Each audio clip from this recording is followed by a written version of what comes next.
Hey, what's going on, Guardians? My name is the Black Link, and it has been a wild week in the world of Destiny 2. So jam-packed with news that we had to get our TWAB one day late. That's right, today is Friday, January 11th, and it is time for the very first TWAB, the very first issue of the Bungie weekly blog, This Week at Bungie, for 2019.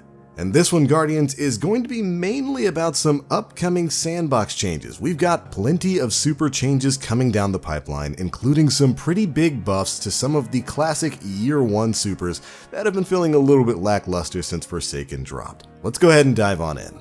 Now, of course, if you haven't heard some of the other news that's been going on with Bungie this week, they split from Activision. We had Niobe Labs, Burguzia Forge is unlocked, we got the mysterious box opened up. A lot of things have been going on, and we've been covering virtually all of it, so make sure you go back and check out some of our previous videos talking about all of the big news that came out this week. But alright, let's go ahead and dive on into this week's TWAB. They, of course, start things off by talking a bit about the Burguzia Forge and Niobe Labs itself, basically admitting that tying this content to a puzzle didn't really pan out the way they thought it would. But hey, don't worry, for you Guardians out there who really want to get that 7th puzzle solved, they're actually going to be posting a hint. By the time this video goes up, they've probably already done it. As they state here, at 6 p.m. Pacific time, their designers are going to be looking into clarifying an update that should help the Raid Secret subreddit figure things out once and for all. They also went on to apologize a bit for the jankiness of the puzzle itself, and promise that they'll be applying what they learned from this entire Niobe Labs experience to new content moving forward. But after that, we jump straight into some big sandbox changes. For this new year, the Sandbox team has a couple of different shifting goals that they want to approach when it comes to Destiny 2. They state that basically as frequently as possible, they want to continue to shift the combat meta with sandbox updates to help keep Destiny fresh. That's certainly been a complaint for a lot of players who've been looking for some sandbox changes, especially within the PvP environment since Forsaken dropped. They're also looking to investigate and improve outliers.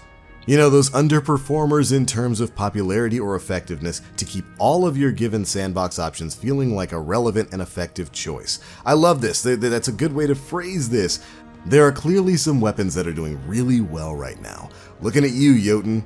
And I really hope that rather than going on a nerfing spree on absolutely everything that's performing well right now, we take a look at some of the things that are underperforming and instead bring that stuff up to match the average level of some of the best weapons in the game. I think that's the approach Bungie has been taking for a while now, and I really hope they continue along that path. Additionally, they want to address major quality of life sandbox issues that have been reported by the community to maintain a smooth and consistent gameplay experience in Destiny.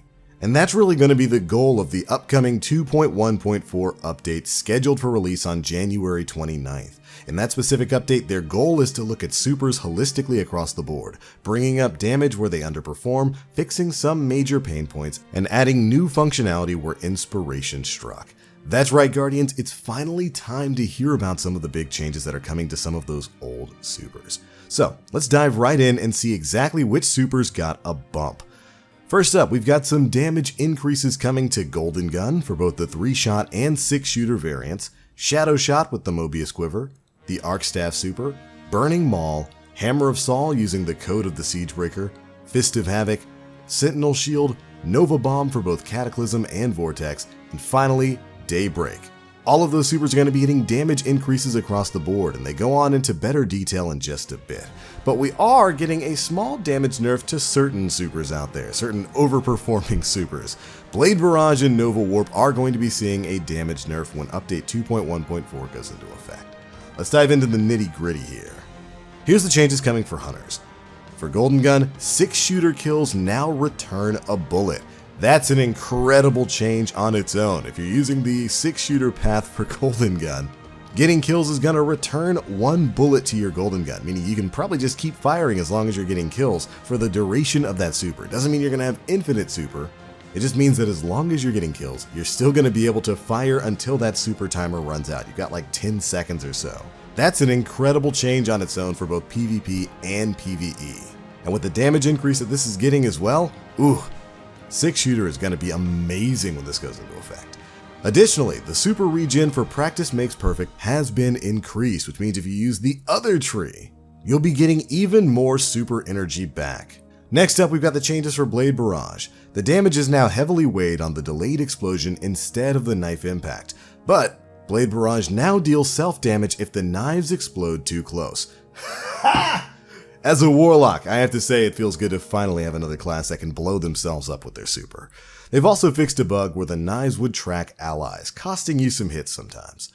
And they give a note for explanation here. This Golden Gun change brings increased uptime with your super. For Way of the Outlaw, this means a skill-based mechanic to extend it. For Way of the Sharpshooter, it's the ability to earn your super more quickly. Definitely some interesting changes coming to Gunslinger. Next up, we've got the Night Stalker changes. For Mobius Quiver, the entire damage bonus is now applied on the first hit instead of stacking and multiplying. They've also increased the tether radius and lifetime of the ability, and made it easier to fire successive tethers. For Spectral Blades, you're going to be seeing a few nerfs. Damage resistance and stealth has been decreased, so you're going to be easier to kill, and then the duration of the super while invisible has been slightly decreased. This is no doubt in response to some of those Spectral Blade users who basically get their super for seemingly forever in PvP sometimes. So as a Spectral Blades user, you're going to have slightly less armor and super, and it's not going to last quite as long when you're invisible. They say that this is a step 1 for Shadow Shot, and they intend to keep improving the way it works.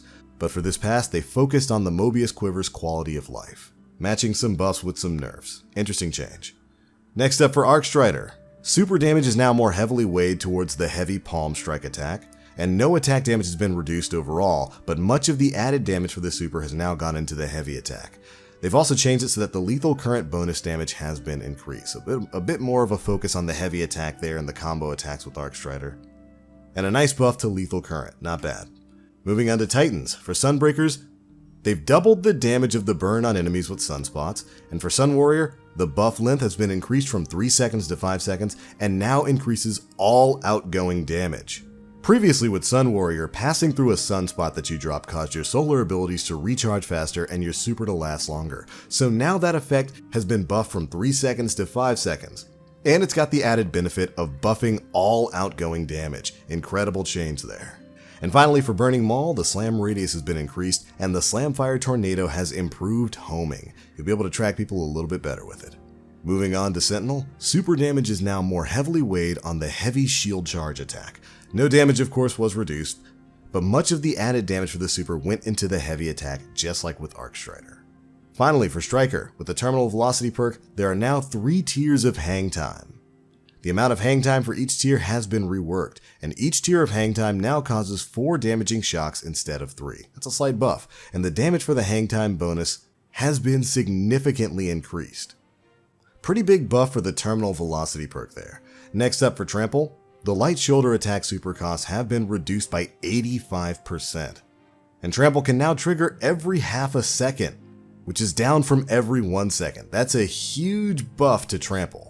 For those who don't know, the Trample perk basically extends your time in the super when you land hits. It's that electric shoulder tackle that you do. So now that tackle is going to actually cost you less super energy to perform, and you can do it more often. Great changes. They say for the Code of the Earthshaker here, the change to terminal velocity should make it more engaging. The first tier is now easier to achieve. For the second tier, you'll probably want some high grounds, but if all you have available is flat land, a directional slam near the peak of your lift can proc it. Finally, there's a new third tier that will require some serious height to activate. On top of that, you'll not only need to land your hang time slams, but also do it quickly enough to get in all 4 possible to maximize the damage. With Code of the Juggernaut, if you play it right, you can extend your super for minutes in PvE.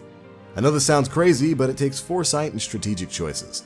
The light shoulder attack is almost a movement mode with the new cheaper cost. With the increased mobility, you should be able to lay some shoulder on bigger targets and then go on a run for little guys to rebuild your super energy. Which sounds incredible. Code of the Juggernaut might be really fun to run after this. But moving on to the Warlock changes. For Dawnblade, your super duration has been increased, and that's the only big change coming to Dawnblade, which is fine by me. That class is running just fine. Next up, we've got some changes coming to Voidwalker. For Cataclysm, they've increased detonation radius, cluster damage has been increased, and they've improved cluster bomb homing to make it more consistent against single targets. Cluster bombs no longer detonate one another, by the way. All huge buffs for the Cataclysm perk tree. For Vortex, linger damage has been increased significantly, which is exactly what I wanted to see for that super. It feels so weak sometimes, especially in comparison to some of the supers we got with Forsaken. Now, we've got some changes coming to Nova Warp. I know there was a lot of you out there waiting for this one. Nova Warp now has slower movement while charging. Charging costs more energy and overall duration has been reduced. Nova Warp's damage resistance has been reduced very slightly, and it's been given a PvP damage reduction. Charge detonation will no longer be able to one-shot another player in their super, provided it has damage resistance. So there you go, ding dong, the witch is dead. There's been a lot of complaints about Nova Warp and its overall effectiveness in PvP. It looks like that's going to be directly addressed when update 2.1.4 drops. And they sum it up like this: Nova Bomb, but now not just for large groups. Finally, for Stormcallers, Storm Trance is seeing one change. They've increased the number of targets for Chain Lightning by 1.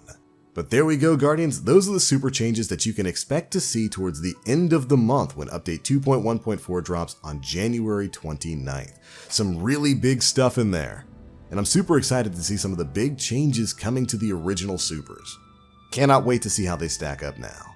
After that, they talk a bit about some matchmaking settings that are going to be seeing adjustments in competitive next week. They're making changes that are scheduled to take effect on January 15th at 10 a.m. Pacific time.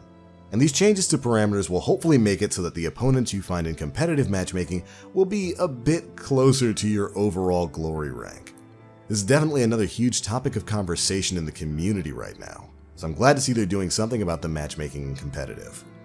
Finally, we have got the return of the Iron Banner. Saladin's going to be making his first visit to the tower in 2019 on Tuesday, January 15th, going until January 22nd. As usual, he'll be bringing his stockpile of Iron Banner weapons and armor for you to enjoy. So get ready to grind out some powerful bounties. But alright, that's pretty much it for the biggest bits of news here, but there was one thing that I wanted to talk about in the player support section. For those of you who spent a lot of time running the Last Wish raid, you've no doubt encountered the guitar error, the dreaded guitar error after Riven. Apparently, they figured out the cause of this error and they are working on a fix. Right now, it's tentatively scheduled to launch alongside Destiny 2 Update 2.2.0 that should be happening sometime in March. I know me, for one, I'm glad they finally figured that out because, ooh, did that ruin many a Petra's run.